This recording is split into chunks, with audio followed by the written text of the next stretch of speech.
বিকেলের নাস্তায় গরম গরম তালের বড়া কার কার পছন্দ? আমার বাসার তো সবার অনেক পছন্দ, আমারও অনেক পছন্দ। তবে তালের পিঠাটা একটু বেশি পছন্দ আর কি। তালের সিজন শুরু হওয়ার আগেই কিন্তু আমরা তালের বড়া খাইলাম। কিন্তু তালের বড়া কিন্তু আমার বাসার সবার অনেক পছন্দ, বিশেষ করে তালের পিঠা যেটা মানে ভাপে বানাই আর কি, ওইটা আমার সবচেয়ে বেশি পছন্দ।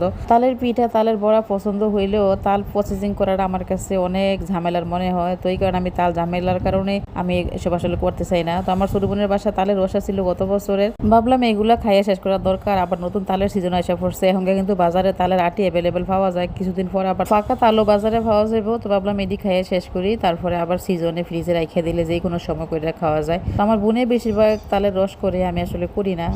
আমার কাছে এই কাজটা করা কিন্তু কঠিন মনে হয়, তো এই কারণে আসলে আমি করি না। তো সব বিকেলের দিকে এটা গুলাই রাখছিল চালের গুঁড়ি দিয়া। আমি যখন দেখলাম মনে হইলো একটু শক্ত শক্ত, তো পরে আবার একটু আটা দিয়া একটু পাতলা করে নিলাম, নিয়ে তারপরে হইলো পিঠা বানাইতেছে আর কি। পিঠা বলতে তালের বড়া আর কি। তো আমার ছোট বোনে বানাইতেছে, আমি দেখতেছি। মাঝে মাঝে কিন্তু নাস্তা বিকেলের আমার ছোট বোনে কিংবা আমার মেয়ে বাসায় থাকলে মেয়ে বানায়। তো আজকে যেহেতু এরা বানাইতেছে, আমি সাথে মানে দাঁড়িয়ে দাঁড়িয়ে দেখতেছিলাম আর কি। রস তেমন বেশি ছিল না, অল্প একটু রসা ছিল। তো অল্প একটু রস দিয়ে যতটুকু গুলা নিয়ে গেছে ততটুকু গুলাইছে আর কি। তো ততটুকু দিয়ে কিন্তু মোটামুটি খারাপ হয়েছে না, ভালো হয়েছে। এবারে কিন্তু একবারই হয়েছে। নারকেল দেওয়ার কারণে কিন্তু মজাটা একটু বেশি লাগছে। আমরা কিন্তু সবাই অনেক মজা করে খাইলাম, গরম গরম সবাই একসাথে খাইলাম। গরম গরম যে কোনো জিনিস খাওয়ার মজাই কিন্তু আলাদা। তো দেখেন ছিঁড়তে কিন্তু অনেক কষ্ট হইতেছে, গরম যেহেতু মানে ধরা সম্ভব হইতেছে না। তো কালারটাও কিন্তু অনেক সুন্দর হয়েছিল, কারণ তালের রসের কালারটা সুন্দর ছিল, এই কারণে কিন্তু পিঠার কালারটা অনেক সুন্দর হয়েছে। আর বিশেষ করে কিন্তু কালো তালের রস সুন্দর। বিকেল বেলা ঘরোয়া কিছু নাস্তা বানালে খাইতে ভালোই লাগে, তবে সমস্যা হয়েছে গ্যাসের কিন্তু অনেক দাম।